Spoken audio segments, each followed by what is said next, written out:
Kasama ko, be the player of the game mula sa NLEX Road Warriors. Garvo Lanete, matching his career high of 21 points, may 2 rebounds. Very accurate from the three-point arc, 6 out of 9. But Gabo, you have to like how the ball was moving in this game. Imagine 24 assists, 6 doon galing kay Henry Walker. Your import clearly trust everyone, including you. Ikaw yung naging parang recipient ng mga pasa na yon. First of all, thank you kay Lord sa panalo na to.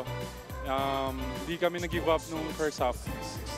Kahit umabot ng 20 yung lamang, I think. So, nung nag-adjust kami nung second half, and then about Henry Walker, yeah, ganun talaga siya. Pumapasa talaga siya. And then, nung kahit sa bench pa lang, sinasabihan, bago ako makashoot nung 2 3 points, sabi niya sa akin, bigyan mo ko ng isang dagger. Right after yung sinabi niya, nung nakashoot ako, yun na. Naalala din ako nung first half na dumive ka para sa bola. You were coming off the bench pero you clearly showed energy. Yung second unit din, magandang pinakita sa laro na to.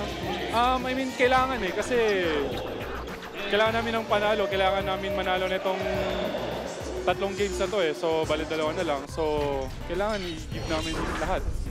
Chance pa ang NLEX syempre pumasok dun sa next round. Imbitahan mo yung mga fans ninyo, lalo na yung fans mo sa Ormoc tsaka sa Basilan. Yeah, hopefully. Hello sa mga taga-Ormoc, sa mama-papa ko na dyan, tsaka sa mga relatives ko, sa mga taga-Basilan, Buenos Dias. Tuloy niyo yung suporta sa amin, tsaka sa PBA. Gracias. Maraming salamat, Garvo Lanete, be the player of the game.